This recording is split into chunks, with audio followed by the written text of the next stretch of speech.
On streets and roads, which is highly important to a typical citizen, how far is Canton behind in having the condition of streets and road in an acceptable condition, and how long will it take with the infusion of new money to get it up to an acceptable standard?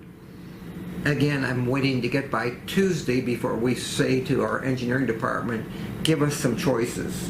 One thing that I know for sure will be, if we pass this, we will have approximately $1.1 million more that we can devote solely to capital, and most of that, or probably all of that's really going to go to streets, because we have obviously some very. Do you agree that Canton streets and roads aren't where they need to be? Oh, absolutely, absolutely.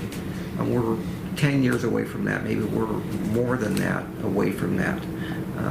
So we have to fund them. We have to use engineers to examine them and tell us which ones you have to fix first and what you have to do to them. In some cases, it is filling potholes. In other cases, it's chipping and sealing. And in other cases, it's blacktopping the whole street. And in some cases, it's tearing the doggone thing up and going down to the base and starting over, essentially, because the street is so eroded in some way, shape, or form. And different projects cost different amounts of money.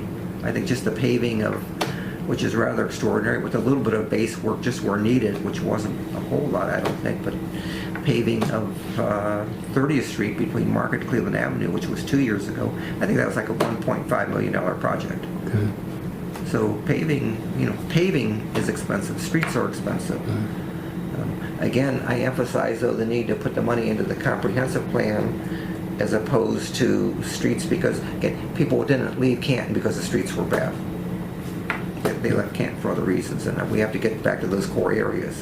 I'm very, very pleased that we're going to have another $1 million a year to throw into this. And by the way, some of the neighborhood money can go into helping with streets and neighborhoods as well and so forth. So we will certainly have, if this passes, at least $1 million plus more money for potholes and paving and so forth than we have today, which is a significant amount on an annual basis.